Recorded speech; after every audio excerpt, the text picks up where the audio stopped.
राम ही सुमिरहि गावहि राम ही संतत सुनिए राम गुण ग्राम ही नहीं कलित रमन भगति विवेको राम नाम अवलंबन एको. दुसरं काही करता येणार नाही, भगवंताचं नाम चिंतन करा. कसं करा कसं करा कसंही करा कसंही करा. मोरारी बापूंनी त्या दिवशी फार सुंदर सांगितलं. अहो साध्या यंत्राचं बटन दाबलं तर समोरचा माणूस तुमच्या सोबत बोलतो, मंत्राचं बटन जर दाबलं तर कृष्ण आणि राम सुद्धा तुमच्या सोबत बोलतो. मोबाईल काय आहे? मोबाईल काय आहे? विज्ञानाचं साधन आहे. त्या साधनामध्ये तुम्ही बटन दाबता आणि बटन दाबल्यानंतर ज्याचा नंबर फिरवला ना, नंबर फिरवल्यानंतर लगेच त्या समोरच्या व्यक्तीसोबत तुम्हाला बोलता येते. ज्यानं जग निर्माण केलं त्या भगवंताचं नंबर म्हणजे काय आहे? फक्त एकच म्हणा, राधा माधव जय मुकुंद मुरारी, जय गोपी जन वल्लभ, जय कुंज बिहारी, हरे राम राम राम हरे हरे. आणि नामस्मरण करण्याकरता इकडे तिकडे काही जायची गरज नाही आहे. कामामध्ये काम काही म्हणा, कुठे जायची गरज आहे? माझ्या माय माऊलीला विशेष करून तरुण मुलींना विनंती आहे, ऑडिओ स्टोरी ऐकल्यापेक्षा देवाचं नाव घ्या. हे मुली काय करतात, ते कोणती तरी स्टोरी लावतात, काहीतरी ऐकतात, ते संस्कार त्याच्यामध्ये निर्माण होतात. जुन्या काळामधल्या आमच्या माय माऊल्या ज्या होत्या, त्या माय माऊल्या जात्यावर गात होत्या, जेवण करता करता गात होत्या आणि गात गात ते पोरांना खाऊ घालत होत्या, घरच्यांना खाऊ घालत होत्या. संस्कार चांगले होते. नामस्मरण सगळ्यांनी घ्या, नामस्मरण घ्या, फार महत्वाचं. तिथं नेहमी सांगतो, महाराज मला कुठे शिकता आलं नाही, जाऊन मला काही कुठं जाता आलं नाही, परंतु भगवंताचं नामस्मरण केलं, गाथा ज्ञानेश्वरीवर निष्ठा ठेवली, आज तुमच्यामध्ये बोलू शकतो. ते नामस्मरण इतकी कृपा करते, इतकी कृपा करते. आताच आमच्या यवतमाळला मोरारी बापूंची कथा झाली. त्या कथेमध्ये बापूंनी स्वतः त्यांनी रंग विठ्ठला म्हणायला सुरुवात केली आणि त्यांनाही आनंद थांबला नाही त्यांचा. ते व्यासपीठावरून खाली उतरले आणि नाचू लागले आणि नाचत असताना हात करून बोलावलं, उपराव. एका एवढ्या मोठ्या आंतरराष्ट्रीय कीर्तीच्या संतासोबत नाचायला आम्हाला मिळालं, त्याचं कारण काय आहे माहिती आहे? भगवंताचं नाम. सगळं मिळते तुम्हाला. त्या हिंदीमध्ये एका कवीनं फार सुंदर म्हटलेलं आहे, क्या मिला ये दिखाऊ कैसे और मुश्किल ये है की छिपाऊ कैसे. काय भेटलं सांगता येत नाही. न भेटो ते भेटो येई ना आपण. कुठेही शिकायला न गेलेले जगद्गुरु तुकोबा राय, ते जगद्गुरु कसे काय बनले, कसे काय बनले? ते वेद कुठं शिकले, पण वेद कुठं शिकले नाही तरी म्हणतात वेदाचा तो अर्थ. कुठे शिकले, कुठे गेले होते वेद शिकायला? नामस्मरणानं सगळं काही त्यांना दिलं, नामस्मरणानं सगळं काही त्यांना दिलं. म्हणून तुकोबाराय म्हणतात, मृत्यू लोकी आम्हा आवडती पडे नाही एका हरिनाम. व्यतिरेकानं सांगितलं. शास्त्रामध्ये दोन पद्धत आहे. व्यतिरेकानं म्हणजे याच्याशिवाय दुसरं आवडत नाही. नाही एका हरिनामे गेलं, सगळं गेलं त्याच्यामधून. व्यतिरेकानं सांगण्यामध्ये थोडस ताकद येत असते. काय पाहिजे याच्यामध्ये फार मोठी निवड आहे ना. काय नाही पाहिजे, फक्त पोळी भाजी द्या, बाकी काही देऊ, हे व्यतिरेकानं सांगणार. बाकीच्याचा विशेष नाही आला, भजे नका देऊ, पापड नका देऊ, हे नका देऊ, ते नका देऊ, नाही, पोळी भाजी द्या, बाकी देऊ नका. व्यतिरेकानं, तुकोबाराय व्यतिरेकानं सांगतात की मृत्यू लोकामध्ये, आपणही मृत्यू लोकामध्ये आहे. आणि ज्ञानोबारायांची ओवी फार सुंदर आहे. मृत्यू लोकाचं वैशिष्ट्य आहे की इथं सुख मिळतच नाही, सुख मिळतच नाही. प्रत्येकाचा अनुभव आहे, प्रत्येकाचा अनुभव आहे. कुठं सुख आहे? कोणाला सुद्धा. बरेच लोक आम्हाला म्हणतात महाराज तुमचं बरं आहे. तर मी म्हटलं मग तुला कोण सांगितलं होतं आमचं बरं आहे. आणि सध्याची अडचण सांगू का, सध्या दुसऱ्याच बरं वाटते. ही अडचण आहे सगळ्यांची. त्यांना आमचं बरं वाटते, आम्हाला त्याचं बरं वाटते. अरे ज्या आम्ही जन्माला आलो पण जगणं विसरलो. काय जगतोय? अजून एक बोलू, ज्या संसाराकरता आपण प्रयत्न करतो तो संसार आपल्या ताब्यामध्ये नाही, आपण त्याचे गुलाम आहोत. आणि जे आम्हाला गुलाम बनवते त्याचा आम्हाला वीट आला दुसऱ्या चरणात.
संतांमध्ये ना आपल्यामध्ये फरक आहे. आपलं चित्त प्रपंचाला भेटते का? भेटते का? काय काय आपल्याला माणूस शेवटच्या काळामध्ये असतो आणि शेवटच्या काळामध्ये असल्यावर सुद्धा त्याची धावपळ काय आहे? पाहजो बरं ते असं करजो, पाहजो बरं ते तसं करजो. अरे ते करणं हे करणं जाऊ दे, ते होत राहील. तुझं काय करायचं आता? तू राहणार नाहीये ना इथं. कधीपर्यंत करायचा प्रपंच? प्रपंच शब्दाचा अर्थ होतो विस्तार. प्रपंच शब्दाचा अर्थ होतो विस्तार. विस्तार जोपर्यंत आपल्यामध्ये काही सामर्थ्य असते आणि गरज असते तितका केला पाहिजे. किती करायचा? किती करायचा? 80,000 बायका चांगल्या होत्या तरीही रामाची बायको. हा प्रपंच आहे. हा प्रपंच आहे. पैसा पैसा पैसा नाही का लोकांकडं? कमवावं वाटत नाही का? घरदार. महाराज एक गोष्ट अजून फार काळजीपूर्वक आहे का बरं. आम्ही त्या गोष्टी करता जीवन जगतोय की ज्या गोष्टी आम्हाला सोबत घेता येत.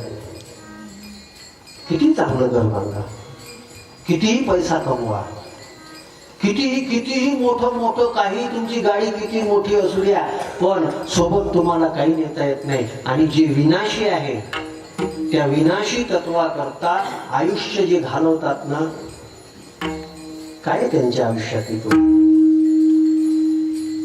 काय? आयुष्य संपल्यानंतर तुम्हाला समोरचा जो प्रवास आहे, अहो शरीर संपलं म्हणजे आयुष्य संपत नसते. हे शरीर संपलं म्हणजे यात्रा संपत नसते. ती यात्रा फिरणारच आहे. मग ती यात्रा फिरत असताना त्या यात्रेकरता समोरची तयारी काय केली आपण? आमची तयारी हीच आहे. कोणालाही विचारा सगळेजण कोणालाही विचारा, काय महाराज कसा आहे, काय दादा कसा आहे, सगळं ठीक आहे, पोराचं लग्न झालं, आता नातू झाला, आता हे झालं ते झालं, अरे हे सगळं ठीक आहे रे बाबा. नामस्मरण किती केलं, गाथा ज्ञानेश्वरी किती वाचली, जी रामकथा ऐकत होता वाकडे महाराजांच्या मुखातून, त्या रामकथेतलं काय तत्वज्ञान तुझ्यापाशी आलं. संसारी लोकांचा स्वभाव जे असते ना, नाशवान वस्तूवरच लक्ष दिलं असते. काका आमच्या सोबत येतात, त्यांनी आत्ताच सांगितलं काल येता येतात.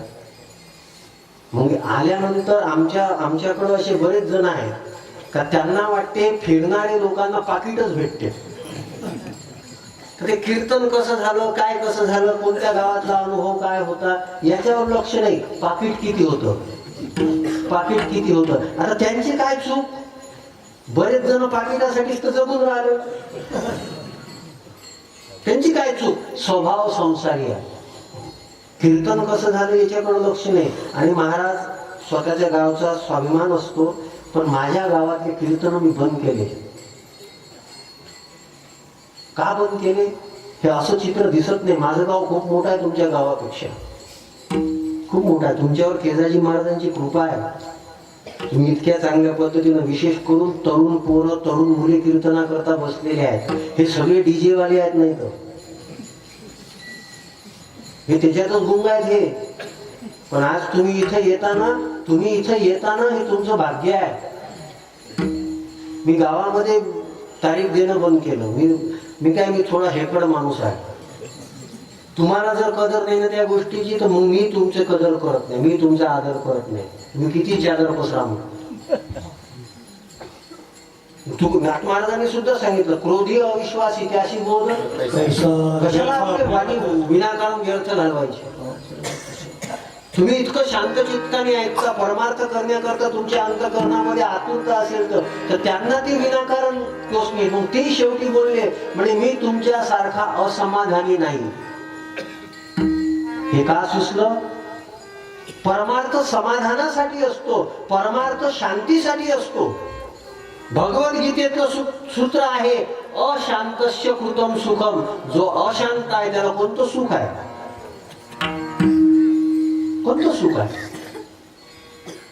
आणि सगळे लोक अशांत आहेत म्हणून त्यांच्या अंतःकरणामध्ये सुख नाही. आणि ते शांती कशात शोधतात, प्रपंचात. आता त्या प्रपंचात शांती नाहीच ना.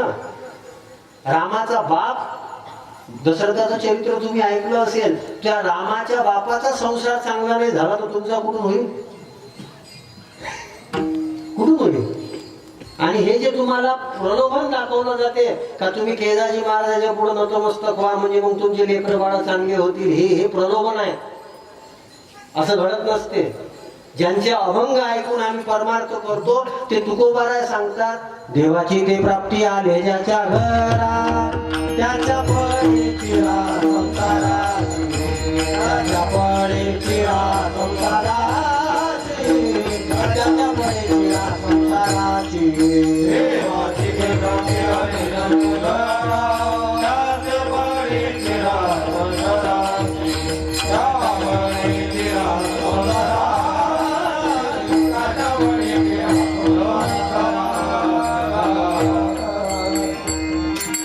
देवाची ते खून आल्या ज्याच्या घरा, त्याच्या पुढे चिरा संसार. तुकोबारांनी परमार्थ केल्यानंतर काय झालं, श्रीमंती वाढली का कमी झाली, बायको मेली का जगली, पोरग मेलं का जगलं. आणि अजूनही बरेच लोक डोंगरे झाले म्हणते देवाची कृपा आहे. काय कृपा आहे, ही कृपा असते, ही प्रारब्ध आहे.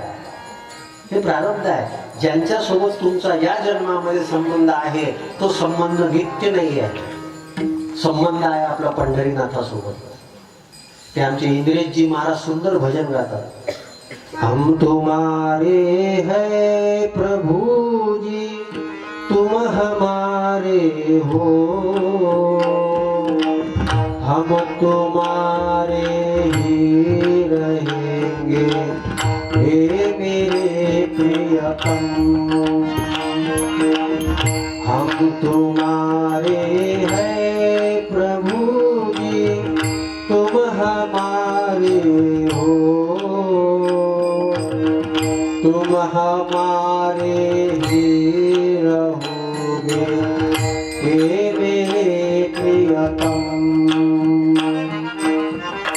त्यांनी म्हटलं म्हणून गोड वाटते. आम्ही पहिलेच म्हटलेलं आहे, देव माझा मी देवा. आणि त्याच्यावरून ते राधाकृष्ण महाराजांनी प्रसिद्ध भजन म्हटलं, विठ्ठल माझा माझा माझा माझा माझा विठ्ठल माझा मी विठ्ठलाचा. माझा माझा माझा माझा विठ्ठल माझा विठ्ठल माझा विठ्ठल माझा विठ्ठल माझा विठ्ठल माझा मी विठ्ठलाचा. विठ्ठल माझा माझा विठ्ठल माझा विठ्ठल माझा विठ्ठल माझा मी विठ्ठलाचा. विठ्ठल माझा माझा माझा माझा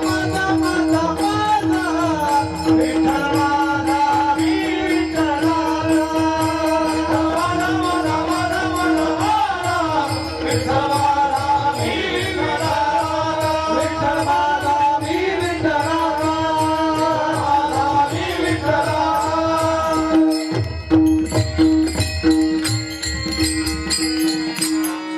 माझा मी शब्द आम्ही माझ्या खिशातलं सांगत नाही. प्रपंच परमार्थ संपादिन दोन्ही एकही निधानी न पडे हात. मला बरेच लोक सल्ले देतात, महाराज मग कीर्तनही करायचं होतं, नोकरी काय सोडली. पैसे पैसे पैसे.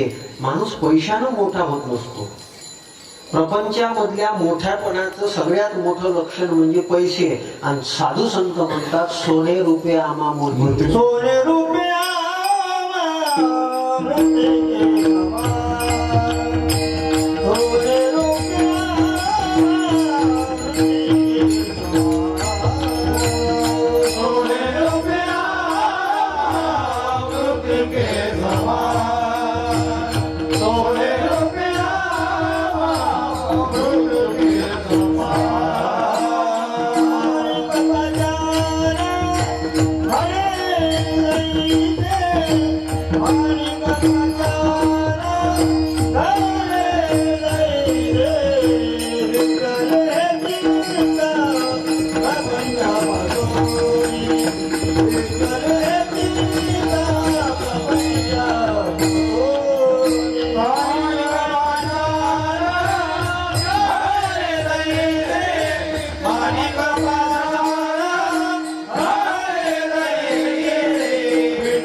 सगळ्या साधू संतांचा हा अनुभव आहे, ज्याच्यामुळे आम्ही स्वतःला मोठे समजतो.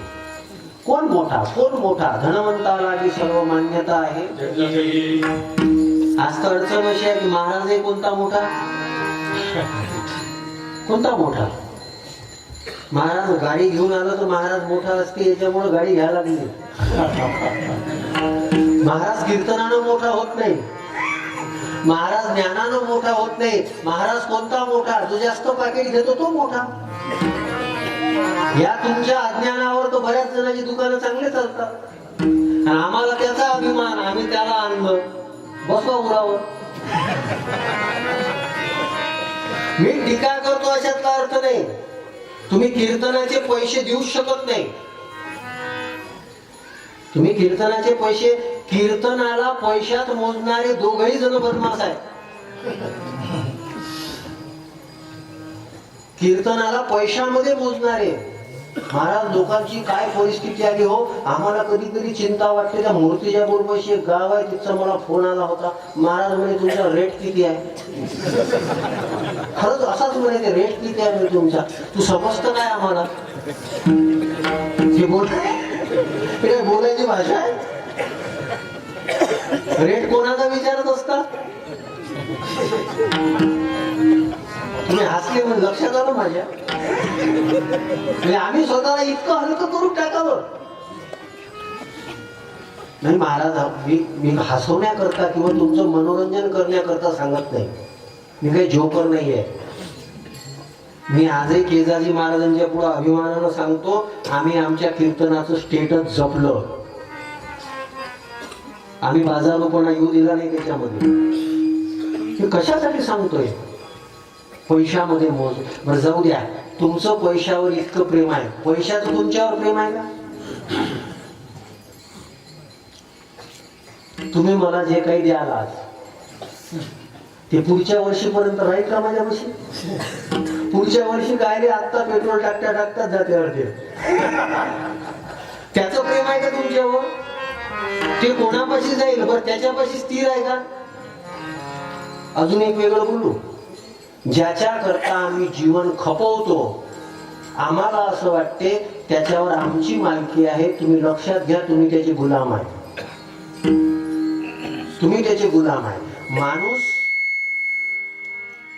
अशा हलक्या वस्तूचा गुलाम नाही झाला पाहिजे. जे कुटुंबाची सेवा करत असतात, तुम्ही कुटुंबाचे मालक आहे की गुलाम आहे? संसार तर इतका गोड आहे, त्याच्यामध्ये मालक म्हटलं जाते आणि नौकर बनवलं जाते. कोणत्याही बाईला जर घरी माणूस असला तर ती काय म्हणते, हे आमचे मालक. आणि चहाले साखर नाही राहत तर म्हणते थैली घेऊन बाजारात जा. मालक बनून नौकर केलं जाते. याचंच नाव संसार आहे. तुम्ही पोराला जन्माला घालता, त्या पोराला तुम्हाला सांभाळावं लागते.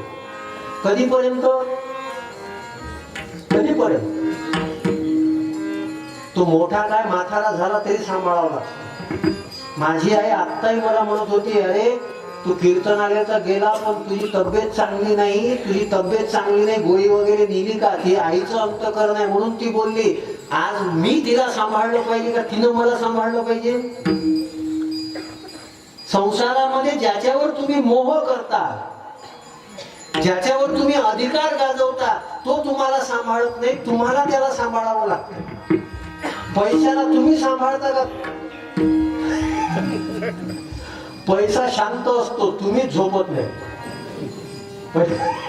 श्रीमंत लोक झोपत, पैसा शांत आहे, त्याला माहित आहे आपण काय नव्हतं, आपण उद्या दुसरीकडं.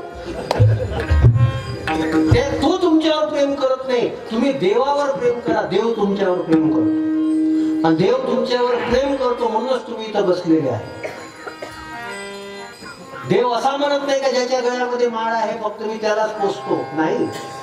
देव असा म्हणत नाही का जो पंढरपूरला येतो मी त्याच्यावरच कृपा करतो, नाही. केजाजी महाराज असं म्हणत नाही का मी फक्त त्याच चांगलं करतो जो कीर्तनाला येतो, नाही. संत देव असं करत नाही, म्हणून ते आपले आहेत खरे. ते खरे आपले आहेत. मग सोनेरूपी बोलते के समान. याच्याकरता सगळ्यात मोठं उदाहरण तर हनुमंतरायाचं. सांगू का 5 मिनिट?